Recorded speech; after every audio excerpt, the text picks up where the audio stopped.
But what I say is that those who say that the truth sounds like hate are the ones that hate the truth. Okay. So if you don't like the truth, then of course you're going to be affected. But the truth is what it's going to take to wake us up. Jesus said, "You shall know the truth." Yes. And if you don't know the truth, you'll never be free. Right. You shall know the truth, and you shall be free. So you get to know the truth, and we don't know the truth yet.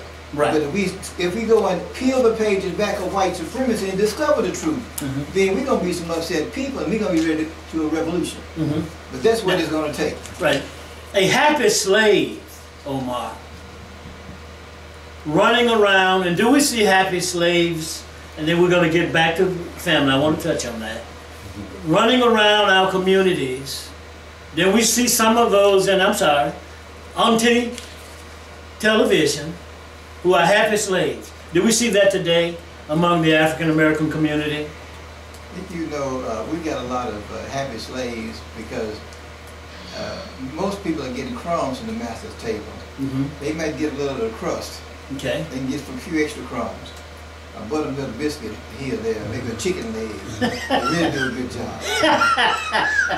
And they have a smile on their face. Chicken leg. Right. They got a smile on their face. You know, back in the day, they said, "You eat hound the hog." Yeah, they was eating the pork chop. Right. While we were still eating the chicken. Right. So they are slaves like that today. Right. Nothing's changed. Right. We still live on a plantation. Master is still. I think about that.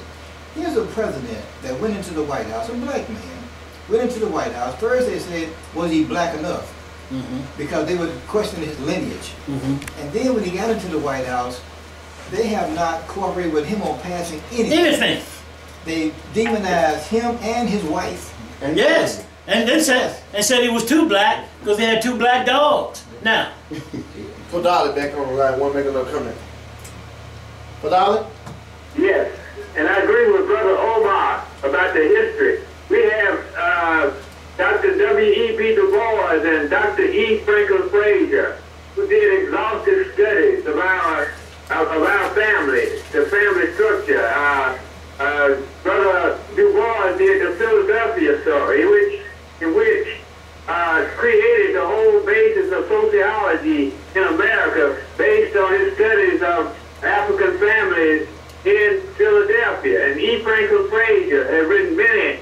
And when our students go to these colleges, I was in a sociology class. Okay. I asked them about Du Bois and about Fred. They had not heard of them in a sociology class. That's how I want to make that statement to support what Brother Omar All right. in terms of yes, sir. We have to know our history and we have to know the studies that have been made by our own people. Yeah. Thank you, Fodali.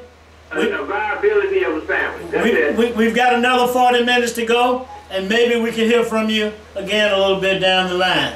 I was listening to a blog talk show this morning, and they were making some good points to the individual on the panel, but they were killing that they, we, and all, us, and her. That was the only criticism I had of the show. But one sister said, where are the soldiers who are going to, once they got around to the solution, and at some point, at some point stop talking and start walking. Where are the soldiers, she said, who's going to fight this fight? So now, there are men who fought to keep their families together. Is that all? Is that right, Omar? So now it's time to step up the fight as men pull their families back together and go forward with restructuring process, values and guidelines. Is that right, Omar? We have another call. It's not $4 again, is it? No, sir. Okay. All right. You call later, $4. Come on, caller. Come on in. Good afternoon, brother Kazi. Come on in, Kazi. Talk about family, African American families. I want you kind of weigh in a little bit on what must we do, and all right. Talking about, I guess you got into that part. But let me give at least 2 points on what you talked about earlier. One, 2 points. The African American family is an economic unit as far as my concentration. That is, it's all about socialization, so taking care and teaching the newborn screaming child and everything that needs to know and do and how to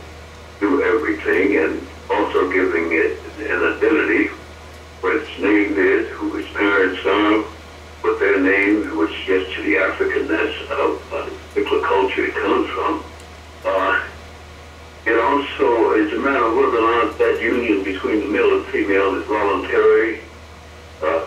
Not voluntary, it's always voluntary, but whether or not it is the results that the child came into the world voluntarily planned, or whether or not it was some other incident that happened. This happened somewhat in our families, that it was a union where the child came into the world unplanned, and so therefore it has certain disadvantages and weaknesses, and of course we got the biology and the DNA to deal with on the good side, but on the bad side there are some challenges, special challenges that our families have because of the dwindling number of males in the community as versus the number of sisters in a certain age group. But anyway, getting to what is the purpose of the family, not so much the purpose, but the responsibility and the obligation. It has to do with the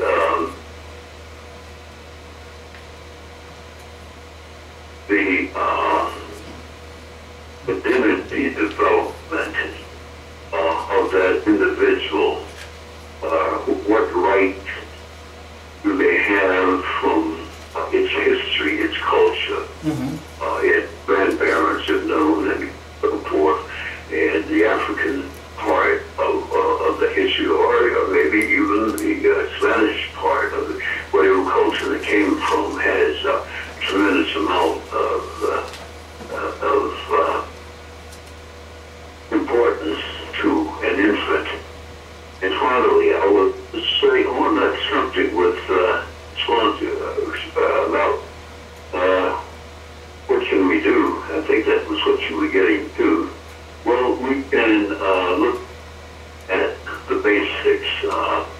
We're talking about the right of a person to have a job, have a source of income. Of course, that's a single parent. It was certainly it's necessary. And for a two-parent family, of course, it's certainly necessary. So the important part of it, the right, not so much to work, have an adequate income. And that's where we are today. Okay. Trying to determine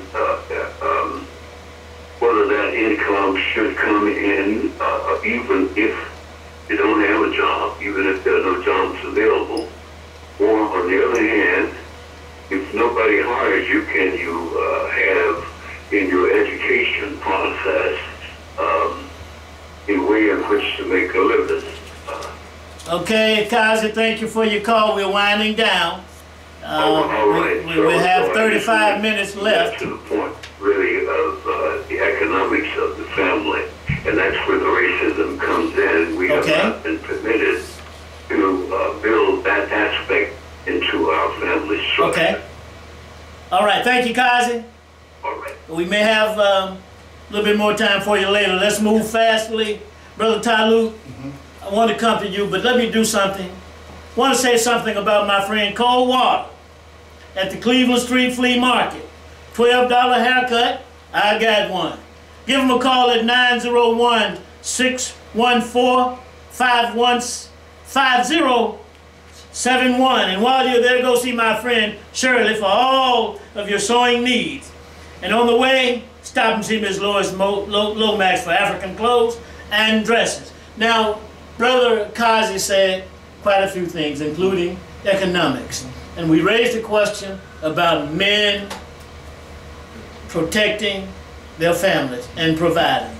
Tyloo, and economics, tie it in. Speak to it, please, if you will.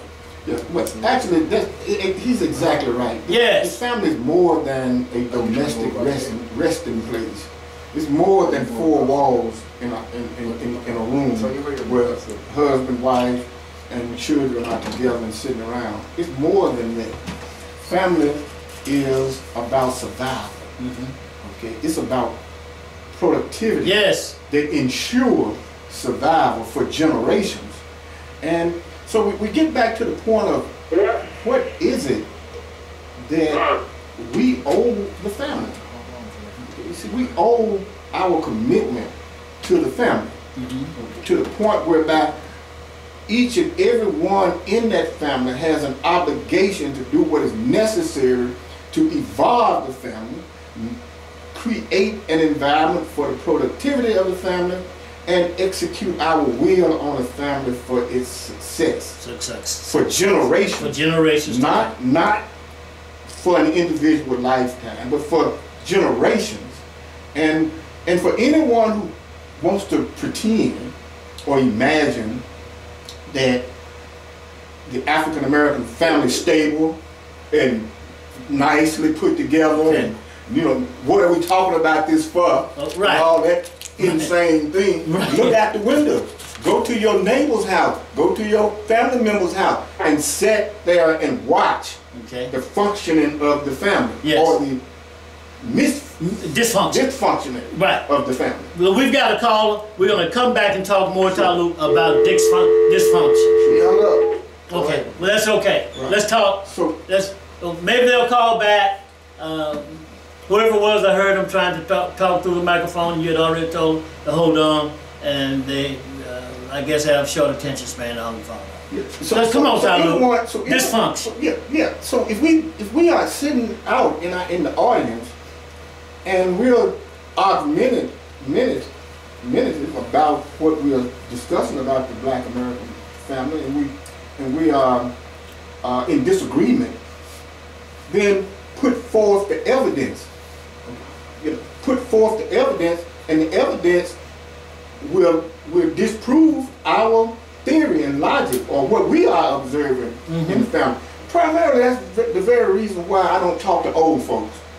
Okay. See, this is about young people. Okay. You know, old people are the reason why we are where we are today. They failed us 100%. I am included. Okay. Okay. So, hello? I'll come back to you, Talu. Okay, go ahead. Go ahead.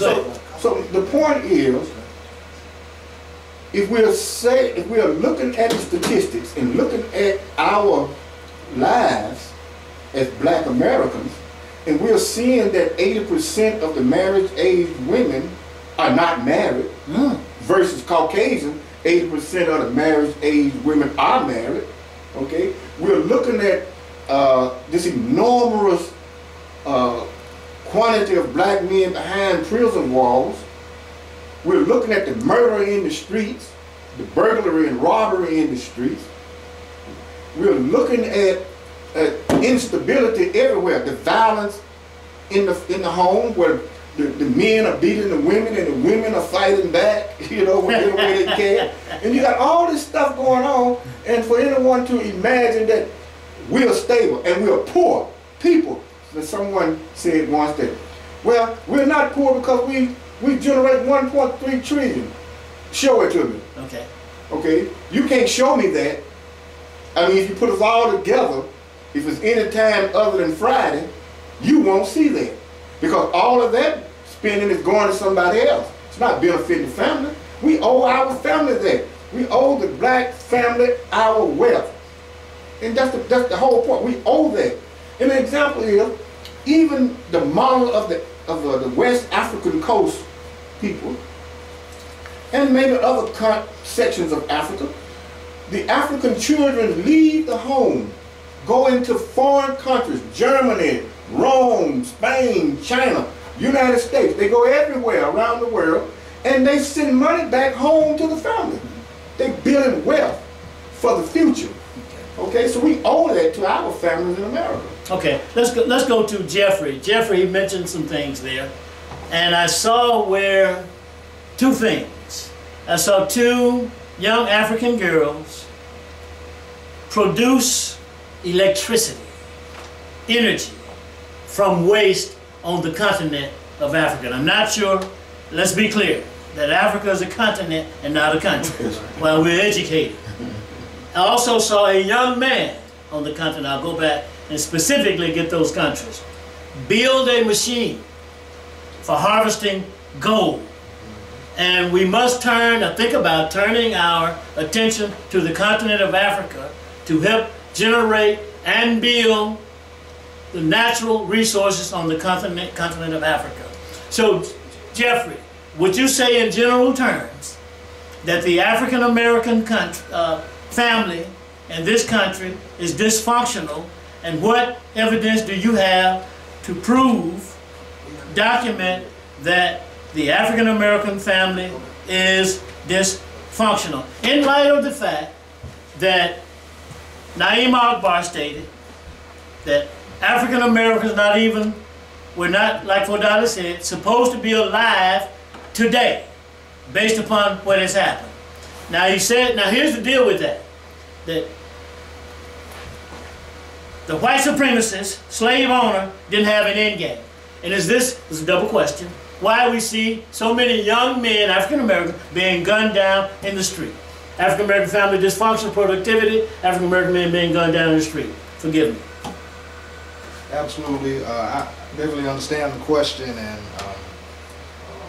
it's a great question, Brother Wallace. I definitely, I mean, in comparison yes. to African families here in the United States, African American families do appear definitely to be dysfunctional. Just going back on what Brother Taluk said just a while ago, you know, our whole purpose for the family have been lost, and that purpose is survival. And so you pointed out a couple of examples of the two young ladies in Africa who were able, what do you say, to generate electricity and energy from waste. From waste for their village. Well, you see, that's something that those children understood, a need that their community or their family had a need for, and took it upon themselves to invent something for the betterment of their people. That's not what's happening here in the